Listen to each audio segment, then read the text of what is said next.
Strike, o primeiro podcast aqui da BMC News, e a gente vai conversar hoje especificamente sobre este primeiro episódio, sobre o conflito que está acontecendo entre Rússia e Ucrânia. Para falar mais sobre as entrelinhas, tentar entender tudo o que está acontecendo, aquilo que ninguém te fala, a gente convidou dois grandes especialistas, o economista e comentarista Alan Gani, que está aqui comigo, e também Emanuel Pessoa, que é especialista em Direito Econômico Internacional. Bom, antes da gente começar a falar, queria que vocês se apresentassem. Eu sei que o currículo é grande, tentem resumir, por favor.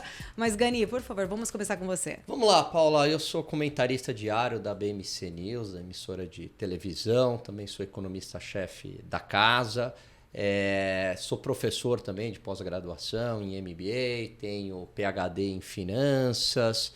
Enfim, é isso. Trabalho no mercado pequeno, e também tem essa parte aí acadêmica. Bem pequenininho. E comecei dando aula de geopolítica como professor de cursinho para vestibular para adolescentes carentes, isso em 2002. Então foi meu primeiro emprego como professor, foi de geopolítica. Que legal. Agora um outro aí com um currículo também pequenininho, né? Tenta resumir, por favor, Emanuel. Eu sou advogado aqui em São Paulo, tenho um escritório que ele é focado mais na área societária. Eu já moro aqui desde 17. Fiz doutorado na São Francisco, fiz um mestrado em Direito em Harvard. E é engraçado, né, Gani? Eu também dei aula há muito tempo. Na verdade, eu acho que eu comecei a dar aula antes de você. Eu acho que 2001 eu dava aula para cursinho, para o pessoal para entrar em escolas preparatórias para ingresso na AMAN, né? Então você fazia a prova para a SpaceX, que é a Escola Preparatória de Cadete, para depois ir para a AMAN. Então eu dava aula para o pessoal entrar na SpaceX. Currículo matemática. Olha, temos essas coincidências. Eu também não falei...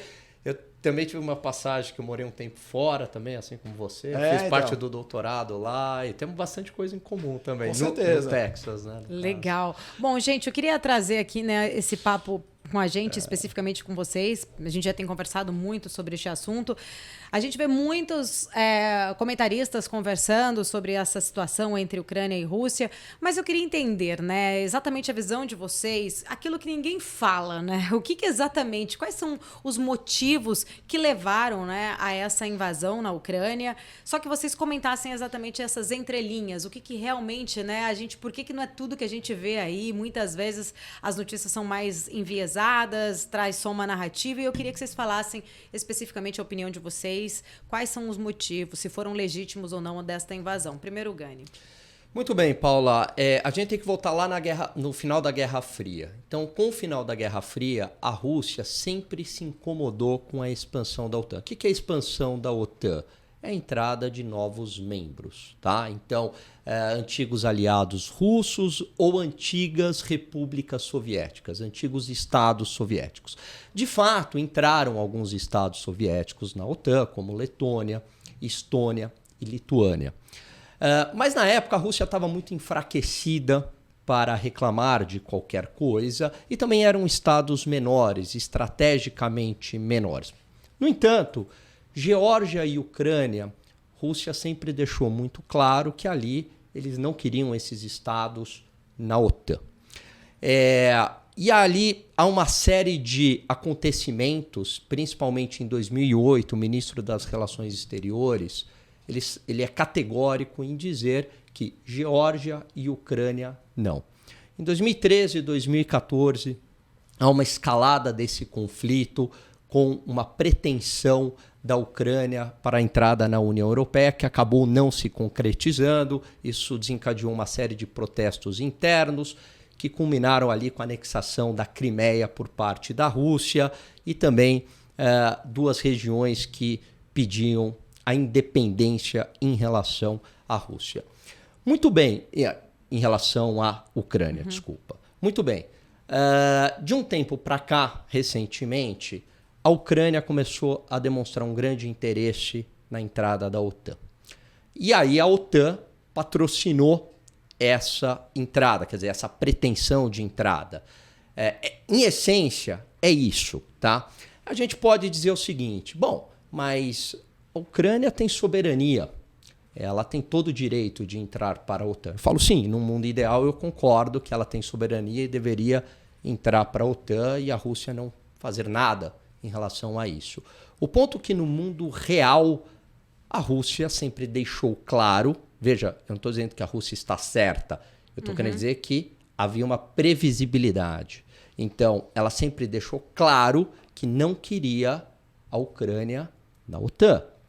E aí, no meu entendimento, a Rússia cansou.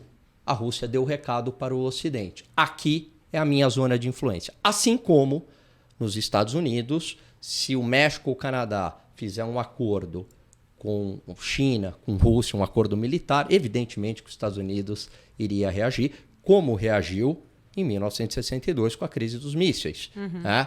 E não só reagiu, mas não invadiu outro país. Não, ameaçou jogar uma arma nuclear. Então, quando você faz fronteira com uma superpotência militar, no mundo real, a tua soberania ela é limitada. Eu gostaria que fosse diferente? Gostaria. Agora, a minha pergunta é, o que fazer com isso? Será que valeu a pena ter patrocinado, ter insuflado, ter instigado essa entrada da Ucrânia na OTAN e ter gerado todo este conflito, com risco de terceira guerra mundial, com uma inflação que todos nós iremos pagar por ela, onde morreram também inocentes na Ucrânia e um menor crescimento econômico do mundo, será que valeu a pena tudo para ter a Ucrânia na OTAN? Eu ainda vou falar sobre isso, mas, Emanuel, pegando o gancho nisso que o Gani estava trazendo, né, dos reais motivos ali, e a questão, eu queria trazer, a gente viu um discurso do Vladimir Putin, falando na anexação da Crimeia, como ele disse, no dia da cerimônia lá, de 8 anos da Crimeia, ele fez um discurso com mais de 90 mil, né, russos ao aplaudindo, e ele falou muito, ele usou o argumento de que ele está se protegendo do nazismo, né, que ele estaria se protegendo do nazismo, acusando ainda de ter vários grupos nazistas dentro da Ucrânia.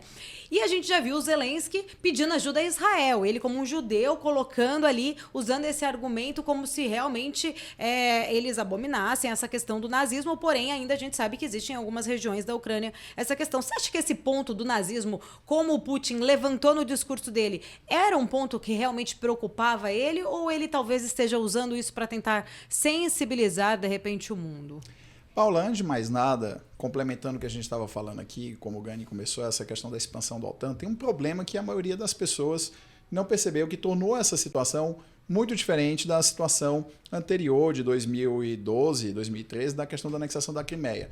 É que os russos, desde que fizeram a primeira incursão na Ucrânia, aí uns 9 anos atrás, eles tiveram cuidado ali de insuflar o separatismo dessas duas repúblicas, né? Luhansk e Donetsk. Só que nesses últimos meses, o que tem acontecido é que a Ucrânia vinha utilizando drones fornecidos pelo Ocidente para atacar os separatistas russos. Então, isso deixou muito claro para a Rússia, junto com alguns outros pequenos incidentes militares, como a passagem de uma fragata britânica em águas territoriais russas, sobrevoo de aviões do lado ocidental, muito próximo à fronteira da Rússia. Então, aquilo foi deixando os russos muito incomodados, eles passaram a linha na areia. E qual o problema quando você passa a linha na areia? Se você não cumpre a ameaça que você faz, ninguém mais acredita em você.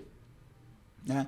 Então, isso é um caso tipo, por exemplo, que eu sempre tenho dito que o Joe Biden é um presidente que os outros países não respeitam tanto. Por quê? O que aconteceu no Afeganistão deixou muito claro que os países do mundo não têm medo do Joe Biden usar efetivamente a força militar americana. Na verdade, eles imaginam que não, porque quando a situação pediu, ele não usou. Então, o Putin, ele entende essa lição, poxa, o cara foi da KGB, morou na Alemanha Oriental, ele não é um sujeito inexperiente. Então, ele entende que situações como essa, você não pode blefar. É como aquele sujeito que ele puxa uma arma para o outro. Se ele puxa a arma para o outro e ele não atira, o outro sujeito vai voltar e vai matá-lo.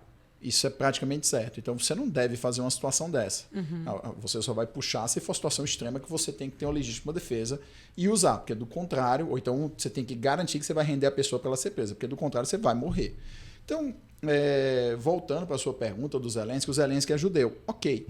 Só que existe ali, justamente na região de Mariupol, e por isso que os russos são tão duros com aquela região, porque aquilo faz parte especificamente da propaganda contada em território russo, existe o que chama de Batalhão de Azov. Esse Batalhão de Azov, ele é liderado por um homem chamado Andrei Bitlitsky, né, o líder branco, o chefe branco, que ele usa, assim como todo o batalhão, símbolos do Terceiro Reich, né, o Reich nazista, como se fala, Ou seja, símbolos nazistas. Eles realmente idolatram Adolf Hitler, falam que querem se livrar dos judeus. Inclusive, eles falam que tem que se livrar do Putin não porque o Putin é russo, mas porque o Putin seria judeu na visão deles. Então, esse batalhão de Azov, ele é realmente uma tropa nazista. Parece que relata, inclusive, que algumas pessoas saíram, pessoas que têm as suásticas tatuada no corpo, saíram camufladas ali para tentar fugir dessa região, né? Teve isso também, mas, né? mas veja só, tem esse boato, né? Ainda precisa ser confirmado, mas veja só o problema aí, que o Gani vai poder complementar. O fato é que o batalhão de Azov foi incorporado nas forças armadas da Ucrânia. Então, o nazismo, ele é repelido em todos os países da Europa por lei, mas na antiga União Soviética, particularmente na Rússia, é uma questão muito forte. Por quê? Dos 40 milhões, diz que morreu de 40 a 50 milhões de pessoas na Segunda Guerra Mundial, mais de 20 milhões foram soviéticos. Desses, mais de 10 milhões eram russos. Isso significa que para os russos é uma questão de honra muito grande. Então, é o grande inimigo que a Rússia derrotou. Aqueles livros de história que a gente tem aqui, que são contados, que vem da época da história contada na Guerra Fria, que vem dizer que os americanos venceram a Segunda Guerra Mundial, isso é balela. Quem venceu a Segunda Guerra Mundial foram os russos. Quem chegou em Berlim foram os russos. Quem aguentou o grosso da tropa nazista foram os russos. Então, para eles, é um discurso que é muito convincente. Então, se você mostra para a população russa que existem mínimos elementos nazistas na Ucrânia, eles suportam a aniquilação dos elementos nazistas. Então, o fato desse batalhão de Azov ser integrado às Forças Armadas ucranianas desde a invasão da Crimeia faz com que o Putin tenha uma desculpa de dizer que existe nazismo. E para piorar, esse sujeito ele foi membro da Câmara dos Deputados da Ucrânia, acho que de 14 a 19. Então, como é que um sujeito declaradamente, confessadamente nazista, ele é admitido a participar na Câmara dos Deputados da Ucrânia sem ter sido, por exemplo, caçado? Então, isso dá a desculpa perfeita que o Putin precisa. Se isso não tivesse acontecido, o Putin não conseguia ter essa desculpa perfeita. O máximo que ele poderia fazer seriam ataques cirúrgicos com drones, ou então bombardeios teleguiados com armas específicas. Aí ele poderia até justificar essa incursão em território ucraniano. Mas como houve toda essa questão, essa permissividade institucional, ele consegue sim dar essa narrativa na mídia russa e consegue convencer muitas pessoas. Só que a gente sabe, efetivamente, que a razão da invasão não é só essa, porque do contrário ele teria invadido unicamente Mariupol. Ele teria capacidade militar aérea de fazer isso. Mas o contrário, a gente viu que foi invasão lenta, por terra, com pouco uso de força aérea. Foi até por isso que eu perguntei, será que ele estava usando disso para tentar mobilizar e justificar para os próprios russos, que é um assunto emblemático, que tem feridas, né? Fortíssimo. Será que ele usou essa questão para tentar justificar tudo isso? Não tem a menor dúvida, usou, com certeza. Uma forma de tentar... É parte da propaganda. Mas aí, em seguida, o Zelensky falou, né, numa videoconferência com o parlamento israelense e usou, né, dessa questão que a Ucrânia é contra também o nazismo, que a Ucrânia que ele, como filho de judeu, que ele esperava que Israel pudesse ajudar mas eles ele exatamente tolerou, disso. Mas ele tolerou o pessoal de Azov. Tá na Guarda Nacional. Exato. É um fato. E era deputado durante o governo dele. O Zelensky assumiu em 18, não foi coisa assim? 18? Sim. Então. Não, agora eu fiquei na dúvida se na verdade o mandato do cara acabou em 19 e o Zelensky assumiu em 19. Mas o que importa é que o cara participou do Congresso ucraniano e o que importa é que o Zelensky, como presidente, na Guarda Nacional. O Zelensky não tirou esse pessoal da Guarda Nacional. Por que ele não fez isso? O inimigo do meu inimigo é meu amigo? Tem limite ético, né? Ele foi eleito em 2019. Tem que ter limite ético. 73% dos votos, né? Vale reforçar isso muitas vezes é abafado aqui no Ocidente. Na mídia ocidental, muitas vezes essa mídia que é pró-Zelensky, escancaradamente pró-Zelensky, então abafa essa questão que é muito pesada. É uma questão também do ser humano sempre olhar o que está sendo atacado ou aquele que é o mais fraco como um coitadinho e aí acaba que sem saber, né, as razões enraizadas tem essa parcialidade por conta disso, apesar que a gente sabe que existe guerra de narrativas. Você assistiu o Rocky, o Lutador? Sim. O Rocky, quando começa o filme, é tipo o leão de chácara de bandido. Ele sai achacando os pequenos comerciantes a mando do gangster que ele serve. Mas todo mundo torce pelo Rocky, porque o Rocky é o cara pobre, ferrado, lascado, que ele vai lutar contra o campeão de boxe. Tem esse elemento, o underdog. Não tem o mocinho e o vilão não tem. dessa história. Acho que não. Esse é o ponto que eu e o Emanuel, a gente bate muito nessa tecla. A única que é assim, a vítima é a população. Agora, é uma história e um jogo de interesses aonde não tem mocinho. Então, assim, a Rússia, evidentemente que ela é errada de invadir um outro país, de declarar guerra, de ferir a soberania. É errada. A OTAN é extremamente irresponsável, e o governo Biden aí dos democratas também, e alas do Partido Republicano também, do Deep State americano, em ter insuflado isso até o limite e não ter feito nada para evitar. Ao contrário do Trump, que entendia que era melhor manter uma neutralidade na região do que mexer nesse vespeiro. Porque assim, mas é direito da Ucrânia entrar para a OTAN. Tudo bem, valeu a pena? Vale a pena essa briga? Quer dizer, é meu direito, eu sempre dou esse exemplo, é meu direito sair com meu celular na Avenida Paulista em São Paulo. Se o bandido me assaltar, a culpa continua sendo do bandido, é ele que vai ser preso. Mas isso não muda a realidade de que eu serei assaltado no final. Então eu estou sendo imprudente também. Eu estou assumindo um risco. Então a OTAN é extremamente imprudente nessa questão em relação à Rússia. E aí, lógico que tem interesses por trás, interesse também dos Estados Unidos por trás. Né? Então não tem mocinho aí nessa história. E a Ucrânia é um governo corrupto, é um governo extremamente corrupto, tanto é que não entrou na União Europeia por conta de corrupção e tem elementos claramente nazistas, inclusive no exército. Percebeu como não tem mocinho aí? Falando em OTAN e Estados Unidos, duas questões acho que muito importantes, né? Inclusive, o porta-voz alemão de assuntos exteriores, ele deu uma declaração dizendo que a Rússia fortaleceu a OTAN, aproximando Estados Unidos de Europa. Queria saber o que vocês acham, se vocês concordam, né, com essa afirmação. O Niels Smith, ele ainda questionou ali a credibilidade da China como uma eventual uma mediadora, e ele fala que a OTAN está saindo mais forte e aproximou os Estados Unidos com a Europa. Vocês concordam com essa situação? A questão de mais força é o seguinte, o inimigo do meu inimigo é meu amigo, né? Funciona muito parecido com isso. Realmente o governo da Ucrânia é um governo, não se pode dizer que é um governo honesto, tá? Particularmente ainda não existe nenhuma comprovação cabal de que o Zelensky seria pessoalmente envolvido em escândalos de corrupção, mas o fato é que a Ucrânia é um país de negociatas como várias dessas ex-repúblicas soviéticas.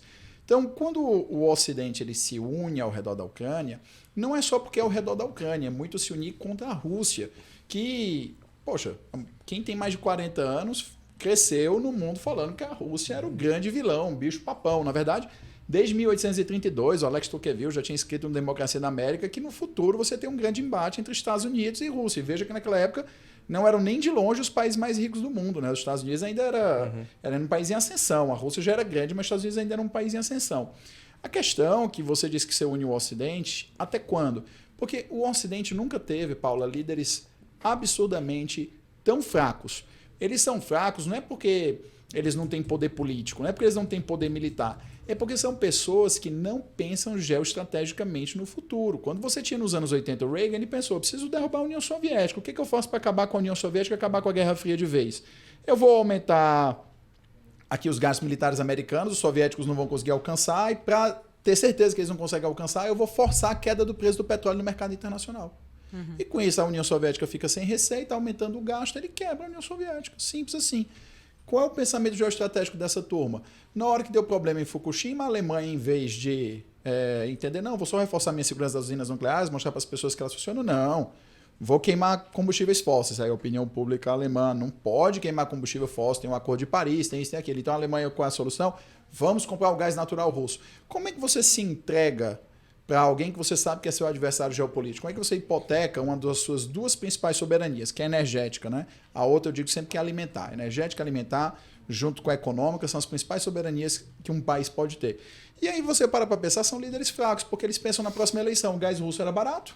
Se o gás russo era barato, o cidadão alemão médio vai ter mais dinheiro no bolso, ele tem mais dinheiro no bolso, ele se sente melhor, se ele se sente melhor, ele vota no meu partido. Ponto. Porque é normal que o político que esteja cavalgando o crescimento econômico, uma sensação de prosperidade, ele normalmente se reelege ou elege alguém do partido dele. Então esses líderes são fracos. Então essa unidade da OTAN é a unidade de líderes fracos. E para qual propósito? Porque uma imbecilidade tão grande, a Rússia seria muito mais próxima do Ocidente do que ela seria próxima do Oriente. A cultura russa, embora ela tenha suas peculiaridades, ela é como a cultura brasileira. O Brasil tem suas peculiaridades, mas o Brasil ele é uma cultura basicamente ocidental. A Rússia tem as peculiaridades dela, mas a maior parte da população russa vive uma cultura basicamente ocidental. Então, a gente empurra a Rússia para a esfera de influência chinesa, enquanto, na verdade, você teria, até no começo dos anos 90, né, pessoas defendendo e se parecia que era o futuro, que na verdade a OTAN ia chegar até a Rússia. Não, chegou até em 1999, se eu não me engano, Teve na conversas. época, com o Clinton, que era a pretensão da entrada da Rússia na OTAN.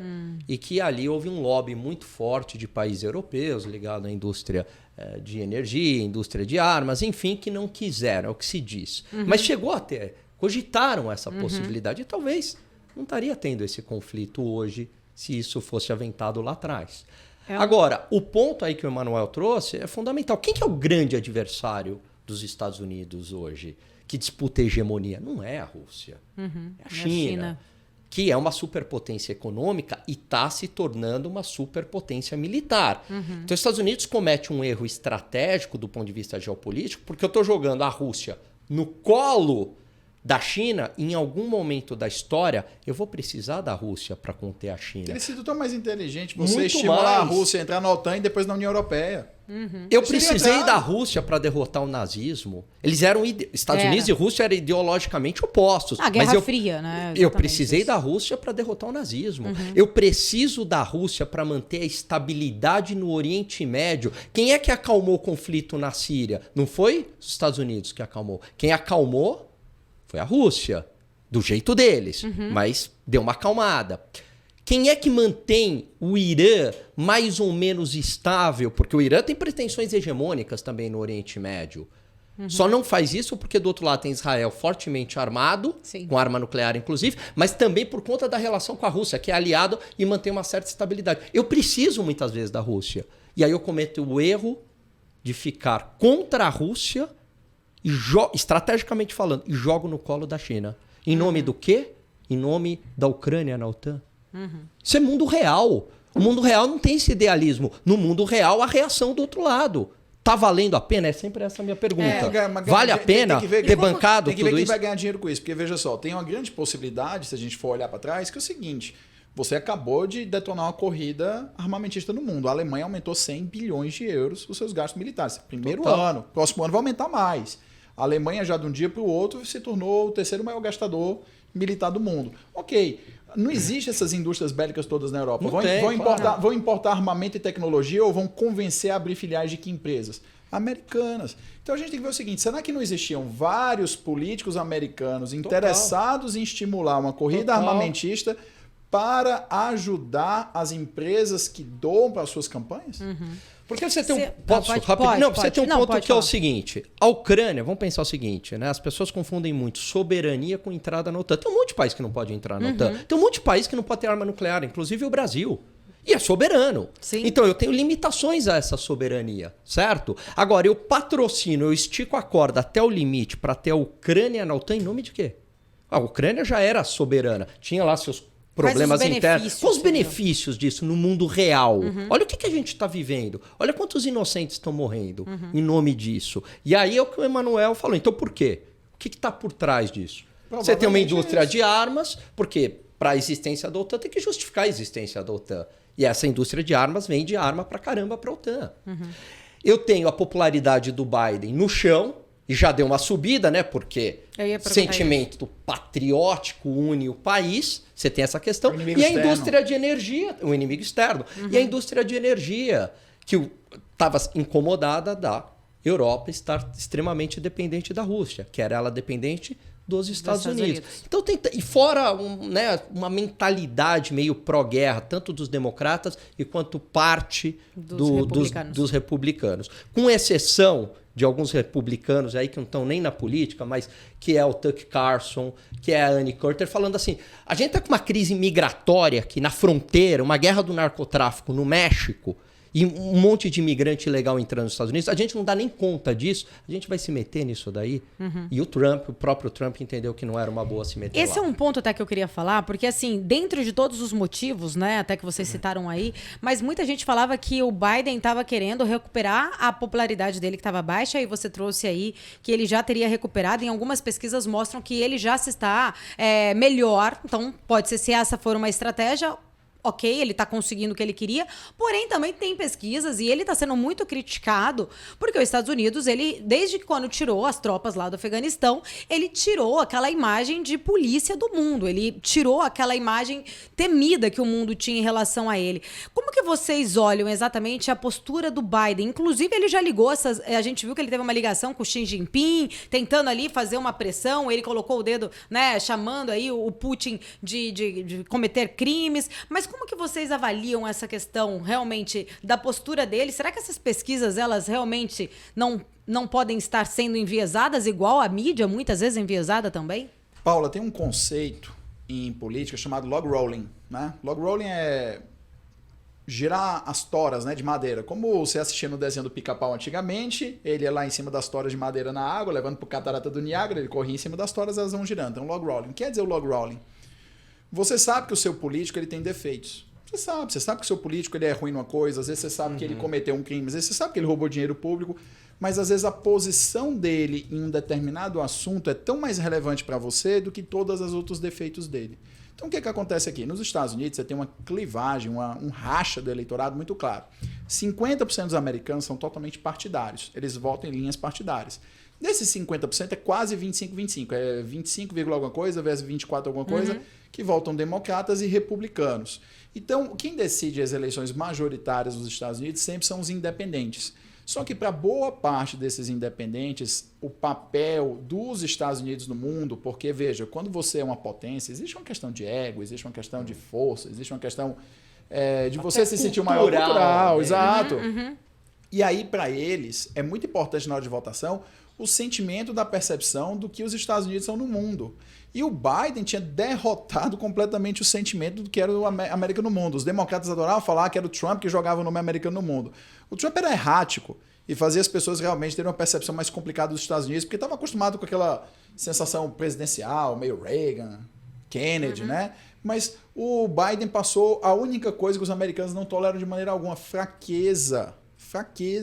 Então o Biden nesse momento, ele não é que ele cria o momento, ele aproveita o momento para tentar demonstrar força, para tentar fazer essa recuperação da popularidade. Então quando ele xinga o Putin, ele está ali tentando recuperar a popularidade. E para ele não perde nada com esse xingamento, porque dificilmente a situação vai piorar por causa do xingamento. Agora, esses xingamentos do Biden faz com que a situação não melhore, porque você exacerba os ânimos, ainda mais que o Putin também é um homem orgulhoso, mas também não piora, só não melhora. Então, no log rolling, o que acontece é o seguinte, os americanos olham essa parte independente, eles olham para o Biden e pensam assim, o que é mais importante para mim? É como o Biden está combatendo a inflação ou como o Biden está aqui fazendo a percepção do mundo dos Estados Unidos? Essa turma pensa que é a percepção do mundo dos Estados Unidos e não a condução da economia. Essa turma pensa que é a percepção da condução dos assuntos mundiais e não a escolha de membro da Suprema Corte que está vindo agora aí, indicaram uma juíza que tem um track record horrível de decisões judiciais sendo revertidas em apelação, né? Que isso lá, para indicação de membro do Supremo Corte dos Estados Unidos, é praticamente um tiro de morte, mas é isso. Então, os americanos hoje estão mais preocupados com a imagem no exterior. E é isso que ele está usando. E só antes de fazer a minha última pergunta, que a gente está com o tempo até já estourado, mas eu queria entender como que você avalia a conversa do Biden, Ogani, com o Xi Jinping, exatamente, né, esse tom do Xi Jinping aí que ele colocou, que o Xi Jinping tem que assumir a responsabilidade pela paz mundial. Quais seriam os interesses da China, por exemplo, por trás disso tudo, na sua opinião? Eu não tenho como provar o que eu vou falar, mas eu não acho que o Putin dê um passo sem falar com a China antes. Eu acho que eles estão alinhados. E eu vou colocar fatos, tá? Do porquê que eles estão alinhados. Primeiro fato. A Rússia invade a Ucrânia depois das Olimpíadas de Inverno na China. Segundo fato. A China não condenou a invasão da Rússia à Ucrânia. Pelo contrário. Disse que era legítimo. Terceiro fato. Voto neutro na ONU. Quarto fato. Manteve a porta de comércio aberta com a Rússia. Quinto fato, se você ler a mídia chinesa, ou seja, não existe imprensa livre na China, a mídia do Partido Comunista Chinês, o Global Times, é a cartilha russa. É exatamente o que o Putin fala para os russos. É a visão da Rússia. Então, eu acho que estão alinhados nesta questão. Tá, para a gente finalizar, a pergunta-chave. O Zelensky disse, né, que se houver alguma falha aí nessa negociação, pode causar a Terceira Guerra Mundial. Vocês acreditam que isso possa acontecer? Eu acho que é difícil, porque colocaria, enfim, poderia ser o fim da humanidade, mas não é impossível. E eu vejo uma irresponsabilidade muito grande de congressistas americanos escalando esse conflito, só que você não está escalando o conflito com o Afeganistão. Você está escalando o conflito com a Rússia. E se tiver um conflito direto entre Ocidente e Rússia, OTAN e Rússia, a hora que um estiver perdendo, aperta o botão. E aí o outro aperta o botão também. Então, assim, não é impossível. Quem está segurando essa escalada é o Pentágono. Que aí, né, chegam os adultos, vamos sentar na mesa e vamos parar com essa escalada irresponsável, porque a gente não está lidando com um inimigo fraquinho do outro lado, não. A gente está lidando com a Rússia. Paula, veja só, isso é interessante. Se você tivesse uma guerra entre o Ocidente e a Rússia, uma coisa são os russos estarem mandando tanques, helicópteros, aviões que estão voando baixo, porque não estão usando as bombas inteligentes, porque os russos estão guardando a maior parte das suas bombas inteligentes para a hipótese do conflito vir a escalar com outros países. Sim. É por isso que, assim, existe, claro, uma parte de estratégia de colocar medo na população civil, atacando alvos não militares, mas também existe uma parte que são bombas que elas não têm precisão. Então, estão economizando. A Rússia, efetivamente, se você for para uma guerra convencional, a Rússia contra todo o Ocidente, óbvio que a Rússia perderia. Mas por que no dia que os Estados Unidos declararem guerra à Rússia, a Rússia simplesmente não aperta um míssil hipersônico nuclear em 1 hora, Washington, Nova York, San Diego, Los Angeles, todos obliterados e os mísseis sequer saíram do território americano. Então, é óbvio que numa guerra como essa, a Rússia aparentemente vence e depois é destruída. Ponto. E no meio do caminho, os mísseis que vão sendo derrubados vão destruindo a Europa. Acabou. E a nuvem radioativa acaba com o planeta e é isso. Ponto final. Então, não há esse interesse. Rigorosamente, o que acontece é que o Zelensky, quando fala em Terceira Guerra Mundial, ele é um ator, certo? Ele é um ator. Então, ele sabe mexer com as emoções. Ele está fazendo aquilo porque ele precisa congregar cada vez mais apoio das pessoas no Ocidente para a causa dele. Porque isso significa receber mais armas, significa receber mais dinheiro, mais condenação à Rússia. Porque mesmo que amanhã exista um acordo de paz, a Rússia sai, a Ucrânia mantém a soberania e tudo mais, a qualquer momento a Rússia pode voltar. Então, para o Zelensky, pensando no dia depois de amanhã, quanto mais sanções duradouras a Rússia sofrer, menos a Rússia terá condições econômicas de reinvadir a Ucrânia no curto prazo. O que vai dar tempo para a própria Ucrânia se armando, recebendo mais armas, mais dinheiro do Ocidente, etc, etc, etc. Então aí tem um recurso muito claro de você tentar arrastar as pessoas para o seu lado com um discurso que causa medo. Por quê? Muitas pessoas têm medo da Terceira Guerra Mundial. Eu recebo todo dia, você deve receber também nas redes sociais, as pessoas preocupadas. Vai ter Terceira Guerra Mundial? Possível, mas improvável.